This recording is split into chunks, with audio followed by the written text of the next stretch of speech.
Yo, what up everybody, welcome back to Flip's League channel, back here bringing another video. Today's video is another action figure review.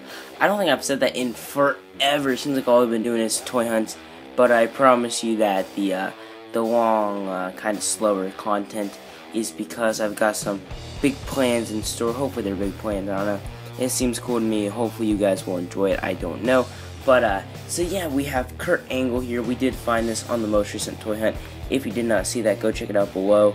Along with this, we did find we saw actually all the other figures in the set at that same Walmart. We did pick up Chad and Jason Jordan because I didn't want Chad without Jason. But here you guys are seeing the back. The side just says Kurt Angle, and over here we have Kurt Angle again.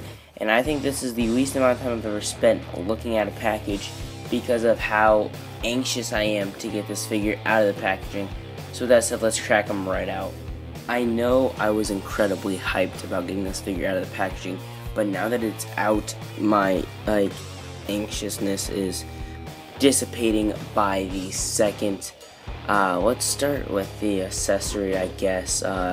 Here it is on the figure. It's a bit short. It's incredibly detailed with the stars on the arms, but again, it is super short.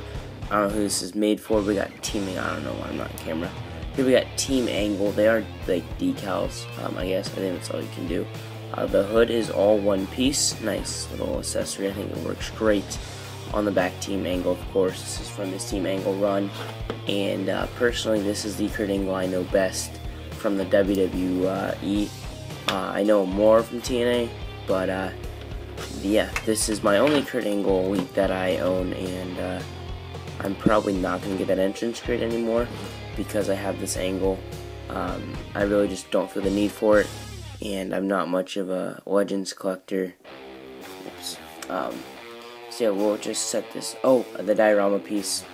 Yeah, you can see it pretty generic and basic. Sorry if I sound all a little upset. I was really overhyped about this figure, I guess, because it's pretty freaking crappy now that I got it out of the packaging.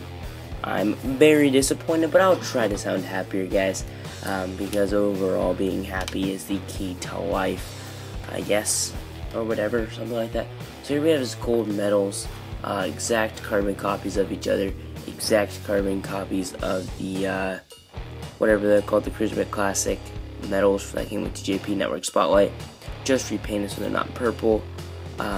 Yeah, pretty cool. I think the ones that came with the entrance crates were green, if I'm not mistaken, so it does make them different than those ones. And I think that every Kurt Angle is going to come with these, like every John Cena comes with dog tags. It's very simple and easy accessory they can just throw on there, and it distracts you from real flaws in the figures, such as what we're about to get into, because this figure is so disappointing. So first off, can we talk about that boot real quick? What is going on there? I saw it in the packaging. Not at the store, of course, not until I got home and had it here. But I do believe he has a right upper and then a left lower, and that's why it looks funny like that. I have no idea. But starting from the head, I think this is a different head than what came on the most recent basic in the GM mode type of thing. I wish we got a serious more head skin like that. I am happy to have a bald Kurt Angle, but I wish it was more serious like that because his GM is already quite, I don't know, cartoony. Look at this. Figures should not be that loose, especially fresh out of the packaging. I can grab one of my older figures and they're not even that loose. Nothing on the arms because I don't believe Kurt Angle wore anything on the arms at this period. His neck, inaccurate. His neck needs to be as thick as his head. It is quite thick though, I'm not gonna lie. The neck on the figure, he does have his Alberto Del Rio tattoo here. On the back, so many little specks all over this figure. Just quality control just didn't control my figure at all for the quality. Red dots, fading marks where the paint isn't all the way in. They didn't fill the paint all the way in some places up here. It's just, this figure is just not very well put together. From afar, looks amazing. He'll be able to do German suplexes or whatever. He'll be able to do, or move out of the way of Brock Lesnar's shooting star. But real up close and personal, it is not the greatest. Blue singlet with the red outlines, and it has Team Angle there on the stomach, torso area, abdomen. On the back it does say Team Angle as well.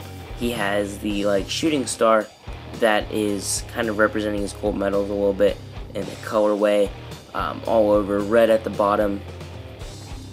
I believe these are Ryback lower legs, Ryback complete lower, I believe. I don't know about this torso. I don't think it's Ryback, but it might be. That's just what I'm getting from it. But he does have big blue knee pads. I'm okay with it. I don't think it looks inaccurate. He does have nice big legs, so big knee pads is okay. Shooting star design as well as what's up here. And then he just has red boots with the white laces. I like these boots. Personally, I think this figure is very a very nice attire. Very good concept, just very poorly executed by Mattel. Well guys, there you have it. That was the review of the Elite 59 Kurt Angle. Hope you all did enjoy it. I do thank you all so very much for watching, and I'll see you next time.